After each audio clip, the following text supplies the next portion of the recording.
تم اپنی بیٹی کو میرے بارے میں بتاؤ گی تو وہ تمہارا نہیں بلکہ میرا یقین کرے گی، اور اگر میں نے اسے یقین دلا دیا کہ مجھے یہاں تم نے بلوا کر غلط مطالبہ کیا تو تمہاری بیٹیاں تمہیں دھکے دے کر اس گھر سے نکال دیں گی۔ وہ لڑکا میری بیٹیوں کی نظر میں میری کم حیثیتی دیکھ کر ہی اتنا حد سے بڑھ رہا تھا۔ میں نے اس کا اطمینان دیکھا تو ایک پل کے لیے میرا دل چاہا اس پر لعنت بھیجوں اور اپنے کمرے میں چلی جاؤں، مگر یہ بات واقعی خطرناک تھی۔ اگر وہ یہاں بیٹھا رہتا اور میری بیٹیاں گھر آ جاتی تو وہ خود کو بچانے کے لیے مجھ پر الزام لگا دیتا، اور اس کی بات کسی حد تک سچ ہی تھی کہ میری بیٹیاں اس کا یقین کرتیں اور مجھے دھکے دے کر گھر سے نکال دیتیں۔ میرا دل خوف سے کانپ اٹھا تھا، مگر میں نے اپنے چہرے پر اپنا خوف ظاہر نہیں ہونے دیا، اور اس لڑکے کو جو بات بتائی وہ اسے چونکا گئی۔ میں بولی کہ اب بھی میں ان دونوں کے رشتے کرنے کا اختیار رکھتی ہوں، کیونکہ ان کے باپ کو بھی اپنی بیٹیوں کی کم عقلی کا بخوبی احساس تھا، اسی لیے وہ وصیت کر گیا تھا کہ جب تک دونوں بیٹیوں کی شادی میں میری مرضی شامل نہ ہو ان دونوں کے نکاح نہیں ہوں گے، اور اگر پھر بھی انہوں نے ضد میں نکاح کیے تو یہ گھر ان کی بجائے میرے نام ہو جائے گا۔ میں نے یہ جھوٹی وصیت بتاتے ہوئے دل میں اپنے مرحوم شوہر سے معافی مانگی تھی، مگر میری چال کامیاب ہوئی اور وہ لڑکا میری بات پر کچھ بے چین سا ہو گیا۔ میں نے اس سے پوچھا کہ اگر اسے میری بیٹی سے شادی کرنی ہے تو وہ کوشش کرے کہ مجھے تنگ نہ کرے، ورنہ اس کا کام خراب ہو جائے گا اور یہ گھر مجھے مل جائے گا۔ میں نے جان بوجھ کر بار بار گھر کا ذکر کیا تھا، کیونکہ میں جانتی تھی وہ اسی گھر کے لالچ میں ہی میری بڑی بیٹی سے شادی کر رہا تھا، ورنہ یہ سچ تھا کہ وہ دونوں بہنیں قبول صورت اور عام سی لڑکیاں تھیں، جبکہ ان کی نسبت میں نہایت خوبصورت اور جوان لگتی تھی۔ میری بات پر وہ لڑکا کچھ دیر مجھے دیکھتا رہا اور پھر بولا کہ میرے پاس تمہاری بیٹی کا ایک ایسا راز ہے کہ تم نہ چاہ کر بھی اس کی شادی مجھ سے ہی کرواؤ گی۔ میں اس لڑکے کی بات پر اندر ہی اندر کھٹک گئی۔ وہ یقیناً کچھ تو ایسا جانتا تھا جس کی وجہ سے اسے اتنی ہمت ہوئی تھی کہ وہ میرے سامنے کھل کر بول رہا تھا۔ میری خاموشی اور حیرت پر اس لڑکے نے خاموشی سے اپنے موبائل پر ایک ویڈیو چلائی اور موبائل میرے سامنے کیا۔ میں اس کے موبائل کی سکرین دیکھ کر ساکت رہ گئی۔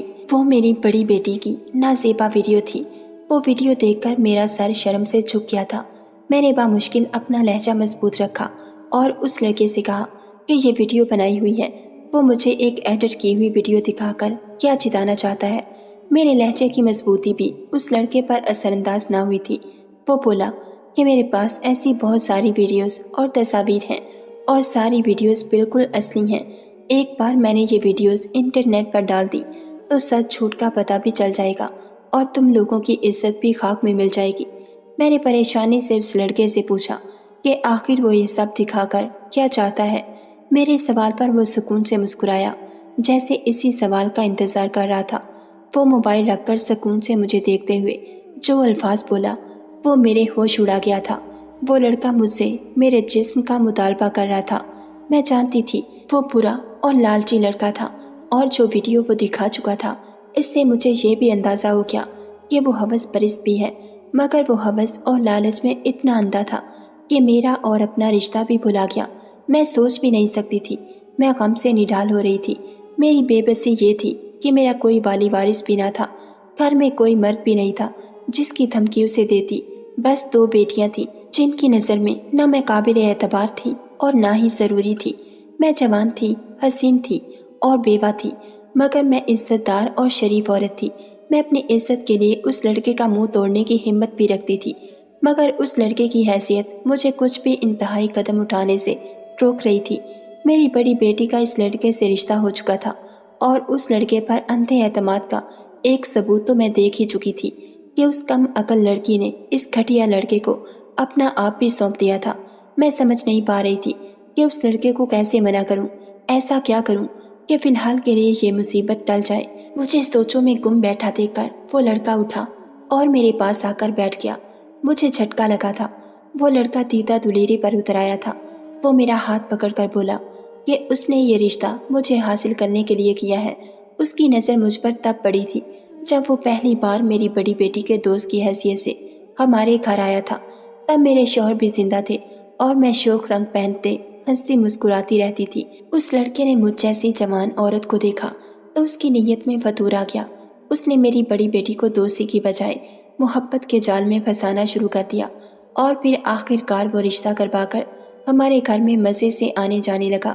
وہ اسی موقع کی تلاش میں تھا جو کہ جلد میری بیٹی کی وجہ سے اسے مل گیا تھا۔ وہ بول رہا تھا کہ دنیا کے سامنے اس کا رشتہ میری بیٹی سے ہوگا، مگر وہ مجھ سے چوری چھپا ہوا تعلق رکھنا چاہتا تھا۔ مجھے لگا کسی نے میرے وجود پر انگارے ڈال دیے تھے۔ میں نے اس لڑکے سے اپنا ہاتھ چھڑوانے کی کوشش کی، مگر وہ مجھے چھوڑنے کے لیے بالکل تیار نہیں تھا اور مجھے بلیک میل کر رہا تھا کہ اگر میں نے اس کا ساتھ نہ دیا تو وہ میری بیٹی کی ویڈیو لوگوں تک پہنچا دے گا۔ میری بیٹی تو ویسے بھی اس کے ہاتھ میں تھی، وہ مجھے مجبور کر رہا تھا۔ اس روز میری بیٹیاں گھر آئیں تو میں اپنے کمرے میں بند پڑی رو رہی تھی، اور دکھ کی بات تو یہ تھی کہ انہیں فرق نہیں پڑا تھا، کھانا بنا ہوا تھا، ان کے لیے یہی کافی تھا۔ میں سارا دن کمرے میں بند رہی اور اپنی قسمت کو روتی رہی۔ نہ جانے کتنے دن میری دماغی حالت بگڑتی رہی اور مجھے ایک ہی خوف ستاتا رہا تھا کہ ہمارے گھر کی بدنامی ہو جائے گی اور لوگ ہم پر تھو تھو کریں گے، مگر ایسا کچھ نہ ہوا اور گھر میں بالکل سکون چھایا رہا۔ وہ لڑکا اب بھی ہمارے گھر آ رہا تھا، مگر اب میں اس کی موجودگی میں بالکل ہی کمرے سے باہر نہ نکلتی۔ میں اس لڑکے کی اصلیت جاننے کے باوجود اپنی بیٹیوں کو کچھ نہیں بتا سکتی تھی، مگر میں نہیں جانتی تھی میرا یوں خاموشی سے ایک طرف ہو جانا کتنا بڑا طوفان لانے والا تھا۔ اگر مجھے اندازہ ہوتا تو میں ضرور اپنی بیٹیوں کو سچ بتانے کی کوشش کرتی، مگر ان کی بے اعتباری کے خوف سے خاموش رہی تھی۔ موسم بدل رہا تھا، گرمیوں کی آمد ہوئی تو ہمیشہ کی طرح میں نے گرمیوں کے کپڑے خریدنے کا سوچا۔ میں نے بیٹیوں سے بات کی تو وہ دونوں بیزاری سے بولی کہ انہیں میرے ساتھ بازار نہیں جانا۔ میرے شوہر کی بڑے بازار میں چلتی دکانوں سے ہر ماہ رقم آتی تھی جو میرے ہی ہاتھ پر رکھی جاتی، اس لیے بیٹیوں کی بیزاری دیکھ کر مجھے ہی بازار جانا پڑا، کیونکہ ان دونوں کی ذمہ داری مجھ پر ہی تھی۔ چھٹی کے دن میں نے دونوں بیٹیوں کو گھر بیٹھا دیکھ کر بازار جانے کی تیاری باندھ لی تھی۔ میں بازار کے لیے نکلی تو پیچھے کچھ ہی دیر بعد میری بڑی بیٹی بھی دوستوں سے ملنے کے بہانے گھر سے نکل گئی اور چھوٹی بیٹی اکیلی گھر پر رک گئی تھی۔ میں بازار پہنچی تو یاد آیا کہ پیسے گھر چھوڑ آئی ہوں۔ میں سر پر ہاتھ مارتی فوری گھر کے لیے روانہ ہوئی۔ گھر میں قدم رکھا تو بالکل خاموشی محسوس ہوئی۔ میرا ماتھا ٹھنکا تھا۔ میری بیٹیوں کی موجودگی میں اتنی خاموشی کبھی نہ ہوتی تھی۔ میں اپنے کمرے میں جانے کے بجائے بڑی بیٹی کے کمرے میں گئی، مگر اس کا کمرہ بالکل خالی تھا۔ میں چھوٹی بیٹی کے کمرے میں گئی تو دروازہ کھلنے پر جو منظر میں نے دیکھا وہ میرے ہوش اڑا گیا تھا۔ سامنے وہی لڑکا موجود تھا جو میری بڑی بیٹی کا ہونے والا شوہر تھا، مگر اس کی ہوس اس گھر میں اکیلی رہنے والی ہم تین جوان عورتوں کو دیکھ کر اتنی بھر چکی تھی کہ وہ مزے سے پہلے میری بڑی بیٹی کی عزت لوٹتا رہا، پھر مجھے بلیک میل کیا، اور آج موقع دیکھ کر وہ میری چھوٹی بیٹی کے سر پر پہنچا ہوا تھا۔ میری چھوٹی بیٹی خود کو روتے ہوئے اس کی قریب سے چھڑوانے کی کوشش کر رہی تھی، مگر وہ اسے بھی یہی بول رہا تھا کہ اگر اس نے اس لڑکے کی بات نہ مانی تو وہ اس کی بہن کی ویڈیو نیٹ پر دے دے گا۔ اس کی اس دھمکی کی وجہ سے میری چھوٹی بیٹی آواز نہیں نکال رہی تھی، مگر وہ ڈری ہوئی تھی اور پوری طرح رو رہی تھی۔ میں نے یہ منظر دیکھا تو میری آنکھیں جل اٹھی اور میں نے آؤ دیکھا نہ تاؤ قریب بڑا نہایت بھاری گلدان اٹھا کر پیچھے سے اس لڑکے کے سر پر دے مارا۔ میں نے اپنا پورا زور لگا کر ضرب لگائی تھی، جس کی وجہ سے اس لڑکے کا سر زخمی ہو گیا اور وہ جھٹکا کھا کر زمین پر ڈھیر ہو گیا۔ میری بیٹی اٹھ کر میرے پاس آئی اور میرے پیچھے چھپتے ہوئے رو رو کر اس لڑکے کی اصلیت بتانے لگی۔ میں نے بیٹی کو چپ کروایا اور اس لڑکے کا جائزہ لیا۔ وہ بالکل بے حس و حرکت زمین پر پڑا ہوا تھا۔ ہم نے اس کا سانس چیک کیا تو ہمارے سر پر گھر کی چھت آ گری۔ وہ لڑکا مر چکا تھا۔ میں پوری طرح گھبرا گئی۔ میرا مقصد اسے قتل کرنا نہیں تھا، میں تو بیٹی کو اسے آزاد کروانا چاہتی تھی۔ میری بیٹی ایک طرف زمین پر بیٹھی روتی جا رہی تھی اور میرے ہاتھ کانپ رہے تھے۔ مجھے پورا یقین تھا کہ اگر قتل کا کیس ہوا تو میری بیٹیاں سارا الزام مجھ پر ڈال کر خود آزاد ہو جائیں گی۔ میں نے بیٹی کو کہا کہ اس لاش کا اب ہم کیا کریں؟ میں نے تمہیں بچانے کے لیے اسے مارا تھا، مگر یہ تو بالکل ہی مر گیا۔ میری بات پر میری بیٹی نے سر اٹھا کر مجھے دیکھا اور پھر جلدی سے بولی کہ ہم اس لاش کو گھر کے پچھلے لان میں دبا دیتے ہیں، کسی کو پتہ نہیں چلے گا۔ مجھے پریشانی تھی کہ اگر لوگوں نے اسے آتے دیکھا تھا تو وہ سب شک میں پڑ جائیں گے کہ لڑکا گھر میں داخل ہوا مگر واپس نہیں نکلا۔ اس پر میری چھوٹی بیٹی نے مجھے تسلی دی اور بتایا کہ اس لڑکے نے اس پر حملہ کرنے سے پہلے یہ اطمینان کیا کہ گھر پر کوئی نہیں ہے۔ پھر اس نے بتایا کہ وہ بہت احتیاط سے اور چھپ کر آیا تھا اور اس نے میری بیٹی سے بھی وہی بات کی کہ وہ اسے تعلق بنائے رکھے گا مگر اس بارے میں کسی کو پتہ نہیں چلنے دے گا۔ مجھے اس لڑکے کے گھٹیا پن پر غصہ آ رہا تھا۔ میرے دل میں اسے مار دینے کا جو پچھتاوا پیدا ہوا تھا وہ ختم ہو گیا۔ میں نے اپنی بیٹی کے ساتھ مل کر اس لڑکے کی لاش اٹھائی اور اسے لان میں لے گئی۔ ابھی ہم دونوں کھدائی کر رہی تھی کہ میری بڑی بیٹی گھر پہنچ گئی۔ وہ اس لڑکے کی لاش دیکھ کر ہی چیخ اٹھی تھی اور بری طرح رونے لگی تھی۔ جب اسے پتہ چلا کہ اس لڑکے کی موت میرے ہاتھوں ہوئی ہے تو وہ بھڑک اٹھی اور مجھے برا بھلا کہنے لگی۔ اس نے چیختے ہوئے کہا کہ وہ میری نیت سے پہلے ہی واقف تھی۔ میں نے اس کا خوش شکل منگیتر دیکھا تو میری نیت خراب ہو گئی اور میں اس لڑکے کو قابو کرنے کی کوشش کرتی رہی مگر جب وہ ہاتھ نہ آیا تو اسے گھر بلا کر بھی میں نے خود کو پیش کیا اور اس سے ضد کی کہ وہ رازداری سے میرے ساتھ تعلق رکھے مگر وہ لڑکا میری بڑی بیٹی کے ساتھ مخلص تھا، اسی لیے وہ نہ مانا۔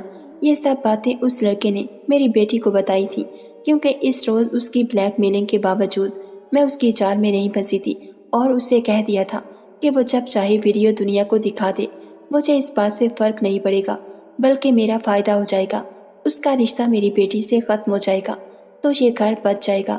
میری اس بات نے اس لڑکے کو غصہ دلا دیا تھا۔ اس کی ساری چالیں ناکام ہوئی تھی اور میں اٹھ کر اپنے کمرے میں بند ہو گئی تھی۔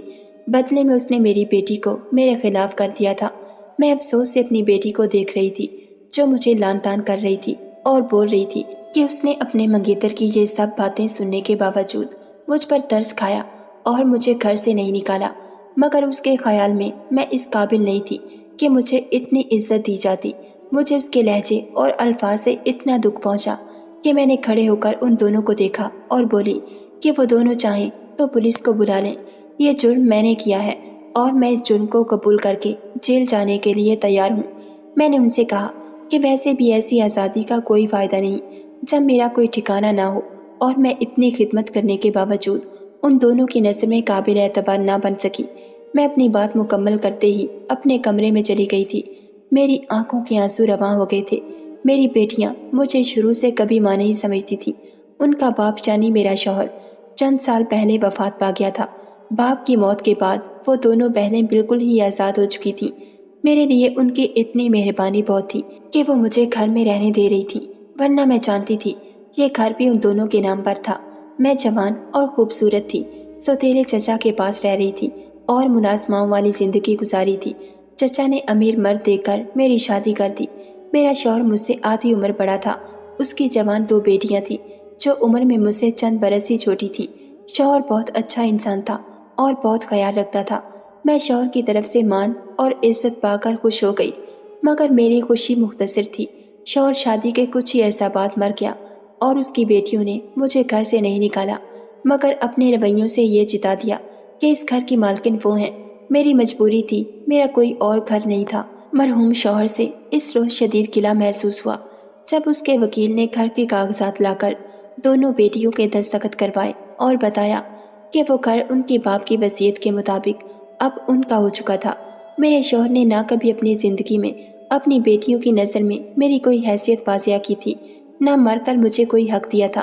الٹا وہ مجھے اپنی بیٹیوں کا محتاج کر گیا تھا اور میں اپنی جوانی ضائع کیے اپنی ہی ہم عمر جوان لڑکیوں کی ماں بن کر ان کی خدمتیں کرنے لگی تھی۔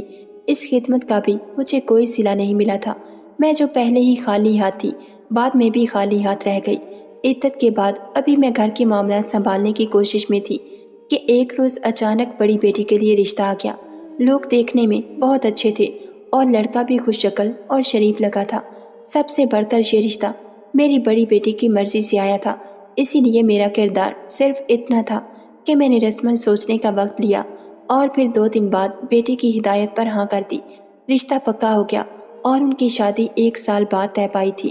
لڑکا کچھ دن تو شرافت کا لبادہ اوڑھے رہا مگر پھر اپنی اصلیت پر اتر آیا۔ وہ اکثر بے وقت ہمارے گھر آن دھمکتا اور میری بیٹی سے لمبی لمبی ملاقاتیں کرتا۔ جب اس کا گھر میں ملنے سے بھی دل نہ بھرا تو اس نے گھر سے باہر جانے کی اجازت مانگ لی۔ وہ جان گیا تھا میری حیثیت اتنی نہیں کہ میں بیٹی کو روک سکتی۔ اس نے میری بیٹی سے کہا کہ وہ گھر میں اطمینان محسوس نہیں کرتا کیونکہ اس کی ساس اس پر نظر رکھتی ہے۔ وہ خواہ منہ بنا کر ناراض ہونے لگا کہ مجھے اس پر شک ہے، اسی لیے میں اس پر نظر رکھتی ہوں کہ کہیں وہ حد نہ پار کرے۔